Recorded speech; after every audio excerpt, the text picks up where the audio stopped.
Budget 2026 ಮಂಡಿಸಿದ ಹಣಕಾಸು ಸಚಿವೆ ನಿರ್ಮಲಾ ಸೀತಾರಾಮನ್ ಅವರು ಸಾರ್ವಜನಿಕ ಆರೋಗ್ಯ ಮತ್ತು ಆದಾಯ ಸಂಗ್ರಹದ ಉದ್ದೇಶದಿಂದ ಮದ್ಯ ಹಾಗೂ ತಂಬಾಕು ಉತ್ಪನ್ನಗಳ ಮೇಲೆ ತೆರಿಗೆ ಹೆಚ್ಚಳ ಘೋಷಿಸಿದ್ದಾರೆ.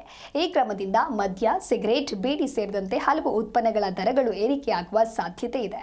ಮದ್ಯದ ವಿಷಯದಲ್ಲಿ ಬಿಯರ್, ವೈನ್ ಹಾಗೂ ಮದ್ಯಗಳ ಮೇಲೆ ಹೆಚ್ಚುವರಿ ಅಬಕಾರಿ ತೆರಿಗೆ ವಿಧಿಸುವ ಸಾಧ್ಯತೆಗಳಿದೆ. ಇದರಿಂದ ರಾಜ್ಯ ಸರ್ಕಾರಗಳ ನಿರ್ಧಾರಕ್ಕೆ ಅನುಗುಣವಾಗಿ ಮದ್ಯದ ಬೆಲೆಗಳು ಹಂತ ಹಂತವಾಗಿ ಏರಿಕೆಯಾಗಬಹುದು ಅಂತ ತಜ್ಞರು ಹೇಳ್ತಾರೆ. ಇನ್ನೊಂದು ಕಡೆ ಸಿಗರೇಟ್, ತಂಬಾಕು, ಗುಟ್ಕಾ ಸೇರಿದಂತೆ ಎಲ್ಲಾ ತಂಬಾಕು ಉತ್ಪನ್ನಗಳ ಮೇಲೂ ತೆರಿಗೆ ಹೆಚ್ಚಿಸಲಾಗಿದೆ. ಇದರಿಂದ ಸಿಗರೇಟ್ ಪ್ಯಾಕೆಟ್ಗಳ ದರದಲ್ಲಿ ಗಮನಾರ್ಹ ಏರಿಕೆ ಕಾಣಿಸಿಕೊಳ್ಳುವ ಸಾಧ್ಯತೆ ಇದೆ. ಸಾಮಾನ್ಯ ಜನರ ಮೇಲೆ ಇದರಿಂದ ನೇರ ಹೊರೆ ಬೀಳಲಿದೆ.